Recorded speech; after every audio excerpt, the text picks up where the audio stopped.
नमस्कार साथियों, मैं कुलदीप कुमावत स्वागत करता हूं के स्टडी सेंटर पर।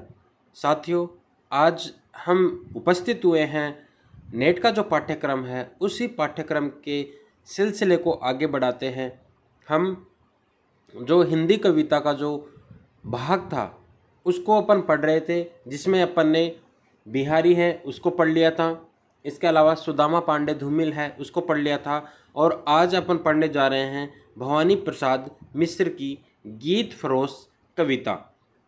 नेट के पाठ्यक्रम में समाहित है। इसके अलावा स्नातकोत्तर, स्नातक या कंपटीशन एग्जाम में भी इससे संबंधित प्रश्न कई बार पूछे गए हैं। बहुत ही महत्वपूर्ण रचना है। ये भवानी प्रसाद मिश्र का छायाचित्र है। गीत फरोश बहुत ही शानदार रचना है साथियों, अंत तक देखिए और इसकी जो व्याख्या है उस व्याख्या को समझने का प्रयास कीजिए। दोस्तों, चैनल को सब्सक्राइब करें, लाइक करें, कमेंट करें और शेयर जरूर करें। एक इनकी बहुत ही महत्वपूर्ण पंक्ति है, जिस तरह हम बोलते हैं उस तरह तू लिख और इसके बाद भी हमसे बड़ा तू दिख। यह जो तत्कालीन साहित्यकार थे, तत्कालीन जो कवि थे, उन कवियों को संबोधित करके यह पंक्ति भवानी प्रसाद मिश्र के द्वारा कही गई है कि जिस तरह हम बोलते हैं उस तरह तू लिख और इसके बाद भी हमसे बड़ा तू दिख। ये बहुत ही परीक्षा में खूब बार पूछी गई है। देखते हैं आगे। सबसे पहले भवानी प्रसाद मिश्र के बारे में चर्चा करते हैं। भवानी प्रसाद मिश्र नई कविता के दौर के कवि हैं। दूसरे सप्तक 1951 में शामिल भवानी एक गांधीवादी कवि माने जाते हैं। ये ध्यान रखना, गांधीवादी कवि माने जाते हैं। गीत फरोश कविता सर्वप्रथम अज्ञेय द्वारा संपादित दूसरे सप्तक 1951 ईस्वी में प्रकाशित हुई थी। यह ध्यान रखना है, परीक्षा में पूछा जा सकता है। दूसरे सप्तक के प्रकाशन से पहले उनका कोई संग्रह प्रकाशित नहीं हुआ था। दूसरा सप्तक में मिश्र जी की निम्नलिखित 11 कविताएं हैं। कमल के फूल, सतपुड़ा के जंगल, सन्नाटा, बूंद टपकी एक नभ से, मंगल वर्षा, टूटने का सुख, प्रलय, असाधारण, स्नेह शपथ, गीत फरोश और वाणी की दीनता। यह 11 कविताएं हैं जो दूसरे सप्तक में प्रकाशित हुई थी। आगे देखते हैं। पहला संग्रह इनका जो है वह भी गीत फरोश नाम से ही है। ध्यान रखिएगा, गीत फरोश इनकी कविता भी है और कविता संग्रह भी है। गीत फरोश नाम से 1956 ईस्वी में प्रकाशित होता है, जिसमें 1930 से 1945 की कविताएं संग्रहित है। गीत फरोश इस संग्रह की प्रतिनिधि कविता है, जिसके नाम से इस काव्य संग्रह को रखा गया है। इस संकलन कि यह सर्वश्रेष्ठ एवं बहुचर्चित कविता भी है। शिल्प विधान की दृष्टि से ये गीत बड़े ही अनोखे ढंग से नाटकीयता, सतर्कता, संबोधन शैली, आंचलिकता आदि विशेषताएं लिए हुए हैं। उनके कुल 16 काव्य संग्रह प्रकाशित हो चुके हैं। कितने साथियों? 16 काव्य संग्रह प्रकाशित हो चुके हैं, जिनमें एक खंड काव्य भी है। गीत फरोश 1956, चकित है दुख 1968, अंधेरी कविताएं, गांधी पंचशती 1969, बुनी हुई रस्सी 1971, खुशबू के शिलालेख 1973, व्यक्तिगत 1974, परिवर्तन जिए 1976, अनाम तुम आते हो 1976, इदम न मम 1977, त्रिकाल संध्या 1978, कालजयी जो इनका क्या है खंड काव्य है 1978 में लिखा गया, शरीर कविता फसलें और फूल 1980, मानसरोवर दिन 1981, संप्रति 1982, नीली रेखा तक 1984। ये इनकी रचनाएं हैं। अब देखते हैं अपन गीत फरोश। गीत फरोश रचना को पढ़ने से पहले इसकी जो पृष्ठभूमि है उस पर देख लेते हैं। गीत फरोश गीत के रूप में लिखा गया, जिसमें एक नया प्रवाह है और नया भावबोध देखा जा सकता है। आत्मस्वीकृति और पूंजीवाद ने कैसे हर चीज को बिकाऊ कर दिया है, इसी बात को इस गीत में व्यंजित करने का प्रयास कवि के द्वारा किया गया है। व्यंग्य के साथ साथ इसमें वस्तु स्थिति का भी बहुत ही गहनतम एवं मार्मिक चित्रण किया गया है। गीत फरोश कविता में कवि ने अपनी फिल्मी दुनिया में बिताए समय को याद कर कवि के गीतों का विक्रेता बन जाने की विडंबना को बहुत ही मार्मिकता के साथ कविता में ढाला गया है। कवि ने स्वयं कहा है, गीत फरोश शीर्षक हंसाने वाली कविता मैंने बड़ी तकलीफ में लिखी थी। मैं पैसे को कोई महत्व नहीं देता, लेकिन पैसा बीच बीच में अपना महत्व स्वयं प्रतिष्ठित करा लेता है। मुझे अपनी बहन की शादी करनी थी, यह कवि स्वयं कह रहा है। इसके बारे में पैसा मेरे पास नहीं था, मैंने कलकत्ता में बन रही फिल्म के लिए गीत लिखे, गीत अच्छे लिख लिए, लेकिन मुझे इस बात का दुख था कि मैंने पैसे लेकर गीत लिखे। मैं कुछ लिखूं, इसका पैसा मिल जाए, यह अलग बात है, लेकिन कोई मुझसे कहे इतने पैसे देता तुम गीत लिख दो, यह स्थिति मुझे बहुत नापसंद। कि इतने पैसे देता हूँ तुम गीत लिख दो, यह स्थिति कवि को बिल्कुल पसंद नहीं है। क्योंकि मैं ऐसा मानता हूँ कि आदमी की जो साधना का विषय है वह उसकी जीविका का विषय नहीं होना चाहिए। फिर कविता तो अपनी इच्छा से लिखी जाने वाली चीज़ है। इस तकलीफ देह पृष्ठभूमि में लिखी गई है गीत फरोश, यह मानना है कवि का स्वयं का। अब देखते हैं यह है गीत फरोश रचना और इसका मूल भाव, इसका अर्थ। जी हाँ हुजूर, मैं गीत बेचता हूँ, मैं तरह तरह के गीत बेचता हूँ, मैं किस्म किस्म के गीत बेचता हूँ। जी माल देखिए, दाम बताऊँगा, बेकाम नहीं है काम बताऊँगा। कुछ गीत लिखे हैं मस्ती में मैंने, कुछ गीत लिखे हैं पस्ती में मैंने। यह गीत सख्त सरदर्द बुलाएगा, यह गीत पिया को पास बुलाएगा। यह जो गीत फरोश रचना है वह दूसरे सप्तक में लिखी गई रचना है। दूसरे सप्तक की प्राय सभी कविताओं में मिश्र जी की गीत फरोश कविता अत्यंत चर्चित रही है। अधरों की मुस्कान के साथ साथ कवि सूक्ष्म व्यंग्य युक्त भाषा में फेरी वाले की भांति पुकार लगाकर किस्म किस्म के गीत बेचता है। वह दिन रात लिखता है क्योंकि उसकी कलम दूसरों की पसंद पर टिकी हुई है। लेखक कहता है कि वह आज इस स्थिति में पहुंच गया है कि उसे पहले परिश्रम श्रद्धेय गीतों को बेचना पड़ रहा है। एक लेखक उन परिस्थितियों में है, उसे अपनी जीविका के लिए अपनी कलम को बेचना पड़ता है, और इसी कारण से वह कहता है, जी हाँ हुजूर, मैं गीत बेचता हूँ, मैं विभिन्न विभिन्न तरह तरह के गीत बेचता हूँ।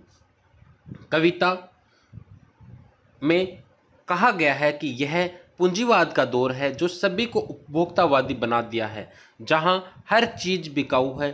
कविता इस आत्मस्वीकारोक्ति से प्रारंभ होती है और मैं अपने गीतों को बेच रहा हूँ जो वैविध्यपूर्ण है।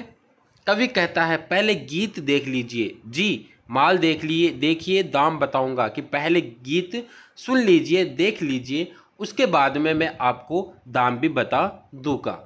लेखक कहता है, मेरे पास हर तरह के गीत हैं, बेकाम नहीं है काम बताऊंगा। कुछ गीत लिखे हैं मस्ती में मैंने, कि मेरे पास हर तरह के गीत हैं, कोई भी गीत निरर्थक नहीं है, हर एक का कुछ न कुछ अर्थ जरूर होगा। कवि कहता है कि ये गीत मैंने मौज मस्ती में, पस्ती मतलब पस्त होने की स्थिति, दुखी होने की स्थिति, कि मस्ती और पस्ती दोनों ही परिस्थितियों में मैंने गीत लिखे हैं। यह गीत जो है गमों को हरने वाला भी है, सख्त सरदर्द बुलाएगा, अर्थात गमों को दूर करने वाला भी है, और यह गीत पिया को पास बुलाएगा, अर्थात पिया को पास बुलाने में सक्षम भी है, पिया की अनुभूति कराने में भी सक्षम है। आगे देखते हैं।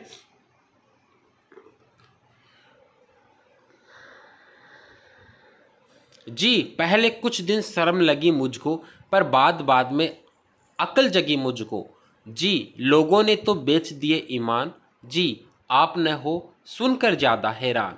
मैं सोच समझकर आखिर अपने गीत बेचता हूँ। जी हाँ हुजूर, मैं गीत बेचता हूँ, मैं तरह तरह के गीत बेचता हूँ, मैं किस्म किस्म के गीत बेचता हूँ।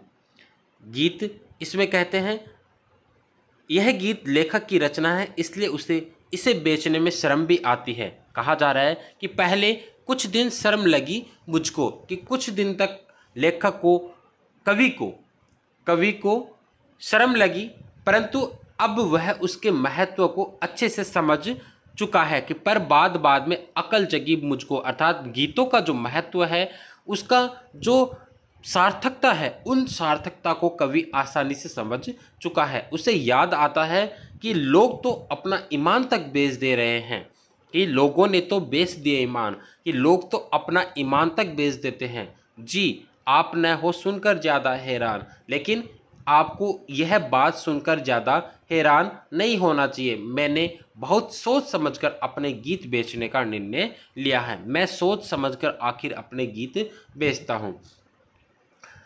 कवि ने इन पंक्तियों में बाजारीकरण के बढ़ते दुष्प्रभाव को रेखांकित किया है। इस कविता में जीवन की विडंबना पर कवि का करुण आक्रोश बड़े ही गहरे स्तर पर उभरा है। जहां ईमान बिकता है, वहां भला गीतकार अपनी गीत क्यों न बेचे। व्यंग्यात्मकता के साथ कवि की व्यवस्था का एक करुण स्पर्श इस कविता की अपनी मौलिक विशेषता है। आगे देखते हैं।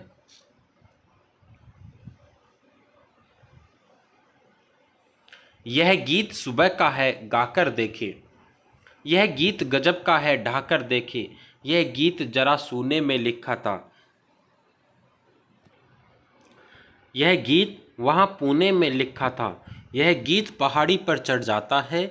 यह गीत बढ़ाए से बढ़ जाता है। यह गीत भूख और प्यास भगाता है।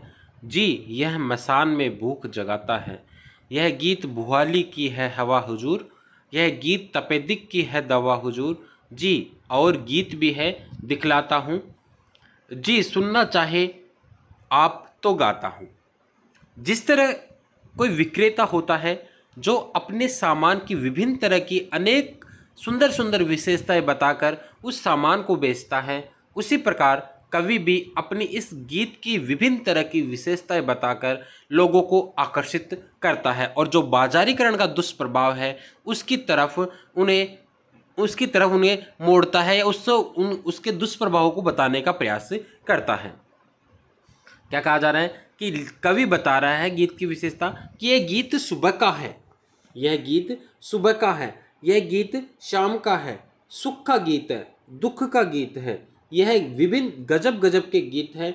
यह गीत सुने में लिखा था, एकांत अवस्था में लिखा गया था। यह एक किसी निश्चित स्थान पर बैठकर लिखा गया था। यह गीत पहाड़ी पर चढ़ जाता है, और यह गीत बढ़ाए से बढ़ जाता है। इस तरह विभिन्न तरह की व्यंग्यात्मक स्वर में कवि अपने स्वर को झलकाता है। यह और क्या कहता है कि यह गीत जो है, मेरे जो गीत है, यह भूख बढ़ाता भी है और भूख को कम भी करता है। यह गीत दवा का काम भी करता है और दुआ का काम भी करता है। मेरे पास गीत की भरमार है, न आया हो पसंद तो और दिखाता हूँ। इन पंक्तियों में कवि की व्यंग्यात्मकता स्वर झलकता है। आगे देखते हैं।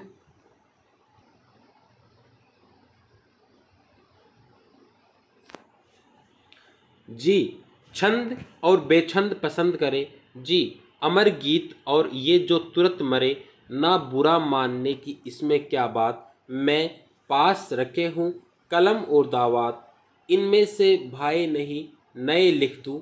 मैं नए पुराने सभी तरह के गीत बेचता हूँ। जी हाँ हुजूर, मैं गीत बेचता हूँ। मैं तरह तरह के गीत बेचता हूँ। मैं किस्म किस्म के गीत बेचता हूँ।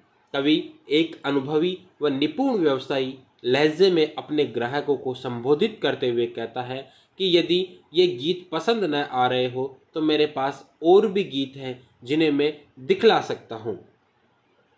यदि आप सुनना चाहेंगे तो मैं इन्हें गा भी सकता हूँ। जी, छंद और बेछंद पसंद करें, मैं इन्हें गा भी सकता हूँ। इनमें छंद और बिना छंद वाले हर प्रकार के गीत पसंद किए जाने लायक है। इनमें ऐसे गीत भी हैं जो अमर या कभी न मिटने वाले हैं, अमर गीत हैं और न कभी मिटने वाले हैं। ऐसे गीत भी हैं जिनका प्रभाव तुरंत समाप्त हो जाता है। यदि ये गीत पसंद न आ रहे हो तो इसमें बुरा मानने वाली जैसी कोई बात नहीं है। बुरा मानने की इसमें क्या बात, ये पसंद नहीं आई तो बुरा मानने की कोई बात नहीं है। मैं पास रखे हूँ कलम और दावात, कि मेरे पास कलम और दावात पास में है।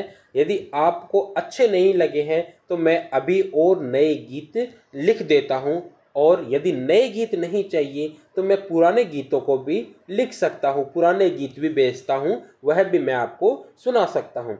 इन पंक्तियों में कवि जीवन की विषम परिस्थितियों का मार्मिक चित्र उकेरता है, जिसमें उसे किसी भी तरह से अपना सौदा बेचना ही है। आगे देखते हैं। जी गीत जन्म का लिखूं मरण का लिखूं, जी गीत जीत का लिखूं शरण का लिखूं। यह गीत रेशमी है, यह खादी का, यह गीत पित्त का है, यह बादी का। कुछ और डिजाइन भी है, यह इल्मी, यह लीजे चलती चीज नहीं फिल्मी। यह सोच सोच कर मर जाने का गीत, यह दुकान से घर जाने का गीत। जी नहीं दिल लगी कि इसमें क्या बात, मैं लिखता ही तो रहता हूँ दिन रात। तो तरह तरह के बन जाते हैं गीत, जी रूठ रूठ कर मन जाते हैं गीत। जी बहुत ढेर लग गया हटाता हूँ। मेरे गीतों में जन्म का गीत है, मरण का गीत है, जीत का गीत है और शरण का गीत है। यह गीत रेशमी है, डिजाइन रेशमी है और फिल्मी गीत है, श्रम का गीत है, इल्मी मतलब श्रम, श्रम का गीत है, नायिका का गीत है, प्रिय वियोग का गीत है, सब दिखलाता हूँ। और आगे कवि क्या कहता है कि न पसंद आया उठकर मत जाइए, मैं दिल लगी नहीं कर रहा, जरा बैठिए अंतिम दिखलाता हूँ। जिस तरह फेरी वाला येन केन प्रकरण अपना सौदा बेचना चाहता है, वैसे ही भवानी प्रसाद मिश्र जी अपने गीत बेच रहे हैं। ऐसा वे अपनी मर्जी से नहीं, बल्कि वे उस स्थिति को बयां कर रहे हैं जिसमें वे गीत बेचने पर मजबूर हुए। इन पंक्तियों के माध्यम से भवानी प्रसाद मिश्र न केवल विषम आर्थिक व्यवस्था का चित्रण करते हैं, बल्कि कवि के प्रति पसरी उदासीनता को भी उद्घाटित करते हैं। ऐसा कहा जाता है कि जीवन के एक दौर में कवि को अपने गीत फिल्मों में बेचने पड़े, उसी से उपजी पीड़ा की यह गीत ईमानदार अभिव्यक्ति की गई है। तभी इसमें कहा गया है कि जी नहीं दिल लगी कि इसमें क्या बात, मैं लिखता ही तो रहता हूँ दिन रात। जी तरह तरह के बन जाते गीत, जो रूट रूट कर मन जाते हैं गीत। जी बहुत ढेर लग गया हटाता हूँ। इस तरह से गीतों के माध्यम से अपने भाव को इसमें व्यक्त करने का प्रयास किया गया है। साथियों शेयर जरूर कीजिए और कमेंट बॉक्स में अपनी प्रतिक्रिया अवश्य दें, और जो कुछ भी आप जानना चाहते हैं वह कमेंट बॉक्स में अपने सुझाव रख सकते हैं। धन्यवाद।